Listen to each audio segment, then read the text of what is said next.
नमस्कार, स्वागत है आप सबका। आप देख रहे हैं प्रिय रंजन भारती रिपोर्ट्स। मैं प्रिय रंजन भारती। बिहार विधानसभा चुनाव की मतगणना के बाद कल जो सुनामी आई उसे आप अच्छी तरह से देख चुके हैं। मैं कल आपसे वीडियो इसलिए साझा नहीं कर सका कि दिन भर मैं आकाशवाणी और दूरदर्शन के लाइव कार्यक्रमों में जुड़ा था, लेकिन जो देखा है आपने उसमें कई तरह के नैरेटिव ध्वस्त हो गए। वोट चोरी का मुद्दा उठाने वाले राहुल गांधी ने भले ट्वीट करके ये कहा हो कि बिहार की जनता को धन्यवाद आभार प्रकट करते हुए, लेकिन उन्होंने आशंका वही जताई कि वो वोट चोरी की गई, निष्पक्ष नहीं है चुनाव आयोग की निष्पक्षता पर उन्होंने वोट चोर गद्दी छोड़ के नारे के साथ जो नैरेटिव खड़ा किया था, बिहार में धूम मचाई थी, वो सब जनता ने नकार दिया। जनता ये जानती थी, पहले अच्छी तरह से ये जानती है कि उनके ज़माने में जब कांग्रेस का राजपाट हुआ करता था और जब ईवीएम नहीं बैलेट पेपर से चुनाव होते थे, बैलेट बॉक्स किस तरह से लूट होती थी और स्याही डाली जाती थी और लूट होती थी, उन दिनों चोरी नहीं होती थी। अब वो ज़माना लग गया। जनता ने अपना फैसला सुनाया है। एक तरफा मूड था। मैंने कई बार अपने वीडियो आपके साथ साझा किए थे और ये बताया था, संभावनाएं जताई थी कि बिहार में एनडीए की सुनामी आने वाली है। और ये फिर जनता का मूड देख करके मैंने जो अनुमान लगाया था उसके आधार पर आपसे अपनी बातें साझा की थी। लेकिन इसके बावजूद अब कुछ और नैरेटिव खड़े किए जा रहे हैं। अब ये नैरेटिव कितना बर्दाश्त करेगी जनता, वो देखना बाकी है। एक नैरेटिव ये खड़ा किया जा रहा है कि ये सबसे अधिक चुनाव आयोग के ऊपर कुठाराघात किया जा रहा है। ये कहा जा रहा है कि मशीन का सब धमाका है, मशीन का खेल है। दूसरा नैरेटिव ये खड़ा किया जा रहा है कि बीजेपी पूर्ण बहुमत पे है और नीतीश कुमार को ठेका दिखा देगी। लेकिन आप जान लीजिए, नीतीश कुमार की वजह से और प्रधानमंत्री नरेंद्र मोदी की वजह से ही बिहार की जनता ने ये फैसला सुनाया है। जिस तरह से एसआईआर के बाद एक माहौल बना, लोगों में आकर्षण बढ़ा, अपने वोटर आई कार्ड के प्रति सजगता बढ़ी, उसका भी असर है।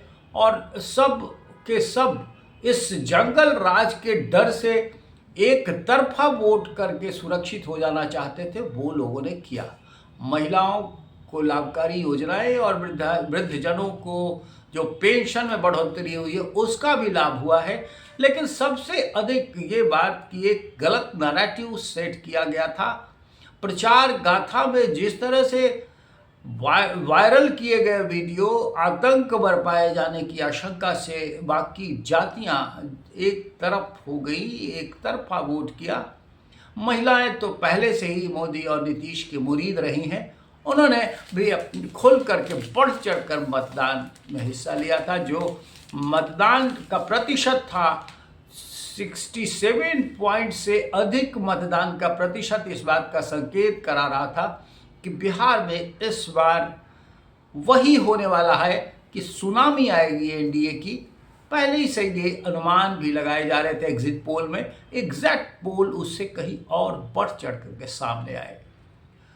जो नतीजा आया है उसको मैं आपसे साझा करूंगा कि नतीजे पर अगर गौर करें तो देखिए कि इस प्रचंड बहुमत में 83% सीटों पर जीता एनडीए है। पटना की 14 में से 11 पर जीत हुई है। भाजपा सबसे बड़ी पार्टी बनी है 89 सीट्स लेकर के, और इसे 15 सीटों का फायदा हुआ है। जनता दल यूनाइटेड जो 43 सीटों पर थी 2020 में, 42 सीटों का उसे फायदा हुआ है। 85 सीटें उसने जीती हैं। और लोक जनशक्ति पार्टी जो 2020 के विधानसभा चुनाव में एनडीए से अलग थी, वो मात्र 1 सीट पर जीत पाई थी। हालांकि उसने जनता दल यूनाइटेड को बड़ा झटका दिया था, वो 19 सीटों पर जीत गई। और इसके अलावा अगर गौर करें महागठबंधन पर तो महागठबंधन को 50 सीटों का नुकसान हुआ है। 25 सीटें ही राष्ट्रीय जनता दल जीत पाया। एनडीए की हम पार्टी को 5 सीटें मिली और 5-1 की बढ़ोतरी हुई है। राष्ट्रीय लोक मोर्चा उपेंद्र कुशवाहा की पार्टी जो है वो 4 सीटें जीत पाई हैं, जबकि कांग्रेस, मैं आपको बार बार इसकी आशंका व्यक्त करता रहा था, शायद आपको लगता होगा कि मैं गलत बयानी कर रहा हूं, आपको शायद भरोसा नहीं होता होगा, लेकिन मैं बार बार ये दोहरा रहा था कि कांग्रेस जिस तरह का नैरेटिव लेकर के चल रही है, राहुल गांधी प्रचार अभियान में जिस तरह से आंख मिचौनी कर रहे हैं और जिस तरह से महागठबंधन में रसाकशी है, आपस में भीतरघात है, उससे कांग्रेस को बड़ा झटका लगेगा और वो दहाई का डिजिट, दहाई की संख्या भी पार नहीं कर पाएगी। हुआ वैसा ही, 6 सीटें कांग्रेस के हाथ लगी हैं, 13 सीटों का उसे सीधा नुकसान हुआ है। और मैंने आशंका व्यक्त की थी वाम दलों के बारे में। वाम दल जो बहुत ही आत्ममुग्ध रहे थे कि बिहार में उनका जनाधार है, खास करके CPI-ML, उन सारे वाम दलों को जबरदस्त झटका लगा है और वो झटका लगने के बाद अब मात्र उनके हिस्से में 3 सीटें आई हैं, वो भी भाकपा माले की सीटें ज़्यादा हैं।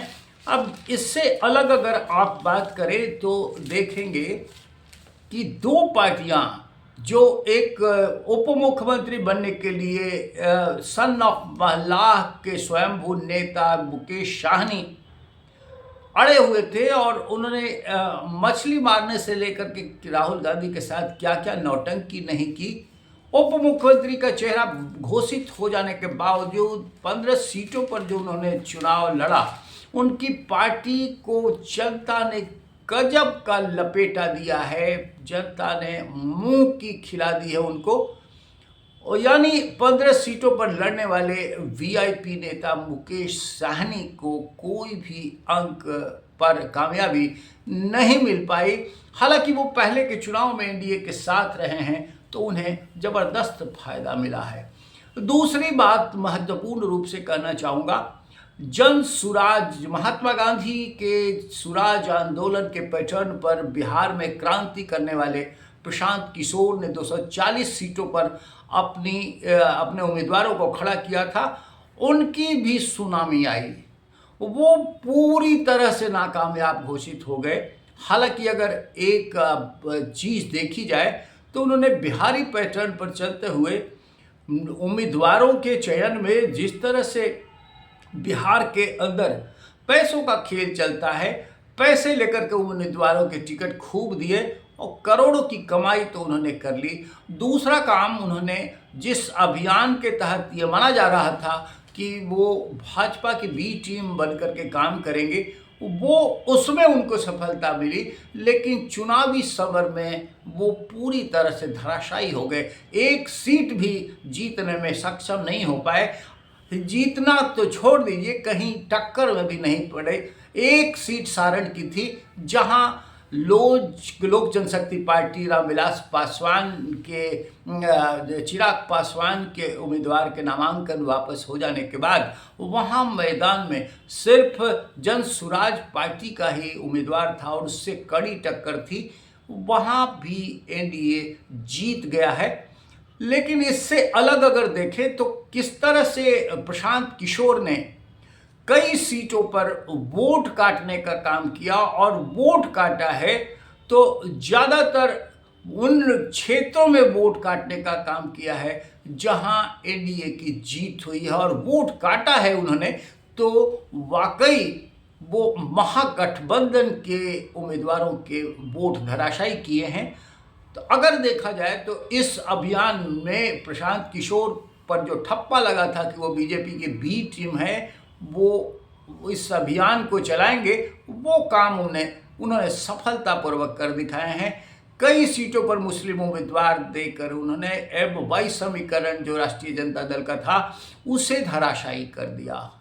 इससे उलट अगर देखें तो सीमांचल के इलाकों में AIMIM असदुद्दीन ओवैसी की पार्टी ने 5 सीटें जीत ली हैं। वहाँ 24 सीटों पर सीमांचल के इन्होंने बड़े कई उम्मीदवार खड़े किए थे, उनमें कड़ा मुकाबला था। लेकिन मुस्लिम बहुल इन इलाकों में मुस्लिम वोट बिल्कुल खंडित हुए। राष्ट्रीय जनता दल को कई सीटों पर उन्होंने नुकसान पहुंचाया और 5 सीटें जीत ली है। ये सब कुछ आपके सामने घटित हो चुका है, ये देख रहे हैं आप। लगातार जो परिणाम आए हैं उस पर आपकी सूक्ष्म नज़र है, आपने इस सारे विवेचना का अध्ययन किया है। लेकिन एक बात महत्वपूर्ण रूप से कही जानी चाहिए कि AIMIM यानी असदुद्दीन ओवैसी की पार्टी के बारे में जो पूर्वानुमान मैंने किया था, जो आशंका व्यक्त की थी, वो बिल्कुल सटीक बैठी है। राष्ट्रीय जनता दल को भारी नुकसान असदुद्दीन ओवैसी की पार्टी ने किया है और ये काम उन्होंने जनसुराज पार्टी के उम्मीदवारों ने भी बाखूबी किया है। जनसुराज अब जो अभियान अगर कहें तो गुप्त एजेंडा लेकर के प्रशांत किशोर अगर ये काम कर रहे होंगे तो इसमें उनको सफलता मिली है और बिहार की सरजमीन पर उन्होंने इस दृष्टि से कामयाबी हासिल की है। उन्होंने एकदम से वही काम किया जो चिराग पासवान ने 2020 में किया था। चिराग पासवान से बड़ी आकृति तेजस्वी को नहीं बनने दी है। ये एक सफलता का झंडा उनके हाथ ज़रूर लगा है।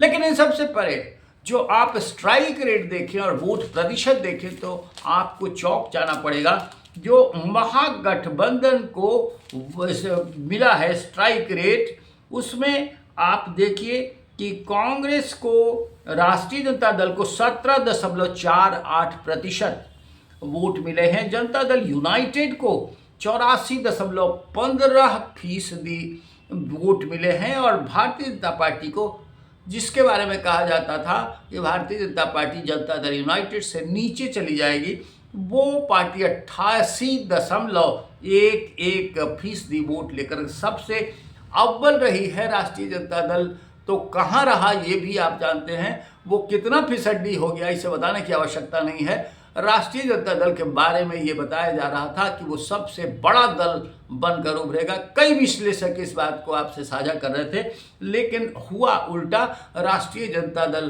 पूरी तरह से धराशायी हो गया और भारतीय जनता पार्टी शीर्ष पर पहुंच गई है। लोक जनशक्ति पार्टी ने जो कमाल किया है, अब आप एक और बिंदु पर गौर करिए कि पिछले लोकसभा चुनाव में राष्ट्रीय जनता दल ने कुशवाहा यानी जो लॉकुस वोट है एनडीए का, नीतीश कुमार का खास करके कुशवाहा कुर्मी, उस पर दाव खेला था। कुशवाहा उम्मीदवारों को बखूबी मैदान में उतारा था, उसमें सफलता भी मिली थी भोजपुर इलाके में, रोहतास के इलाकों में।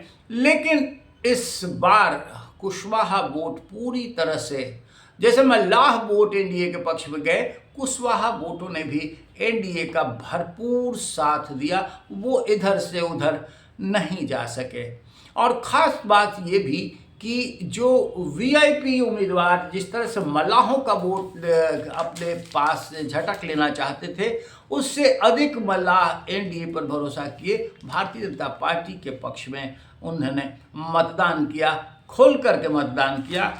एक और ख़ास बात ये बताना चाहूँगा कि इस चुनाव में एक और चीज़ बड़ी इबारत की तरह दीवालों पर लिखी गई थी। पहले लोग जो नहीं समझ पाए वो नहीं समझ पाए और जो बुझक्कड़ थे वो समझने में कामयाब रहे थे। मैंने इसको पहले ही ताड़ लिया था कि इस बार एनडीए की सुनामी आएगी।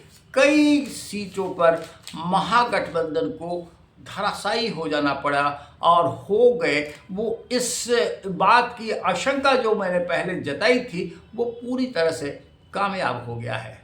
लेकिन अभी भी बहुत वक्त है और वो अब कहानी की शुरुआत होने वाली है जब एनडीए गठबंधन की सरकार आपके सामने आएगी और जिस तरह के वादे किए हैं, जिस तरह के काम के उन्होंने घोषणा पत्र में दावे किए हैं, उस पर अमल करना है और बिहार की तरक्कीशुदा सूरत बनाने की दिशा में इनको पहल करनी है। देखना खास होगा कि अब आगे बिहार की तरक्की के रास्ते पर नई बनने वाली सरकार क्या कुछ करती है, आपको क्या कुछ हासिल होता है।